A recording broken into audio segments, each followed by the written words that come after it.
सायन प्रतीक्षानगर बस डेपोमध्ये 2 बेस्ट बसला भीषण आग लागलेली आहे। बसला आग लागल्याचं कारण अस्पष्ट आहे।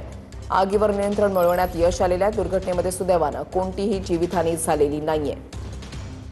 दरम्यान या दोन्ही बसेस दररोजच्या वापरातल्या असल्याची माहिती आहे।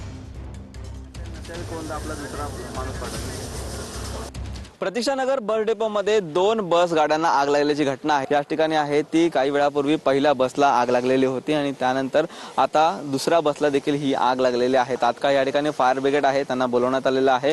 दोन्ही गाड्या आहेत त्या पहिल्यांदा लागलेल्या गाडीवरती त्यांनी फायर ब्रिगेडने येऊन कूलिंग केलेलं होतं, परंतु थोड्या वेळाने आता या ठिकाणी या दुसऱ्या गाडीला आग लागलेली आहे। फायर ब्रिगेड येऊन याच्यावरती कूलिंगचं काम सध्या सुरू आहे। आगीचं कारण अजूनपर्यंत कळलेलं नाहीये। आपण पाहिलं तर ह्या आगीवरती शर्थीचे प्रयत्न केले जात आहेत आग विझवण्याचं, परंतु आग कशामुळे लागली ह्याचं कारण आहे ते अद्याप समजलेलं नाही। व्हिडिओ जर्नलिस्ट नागराज शिंदेसह निखिल चव्हाण, TV9 मराठी।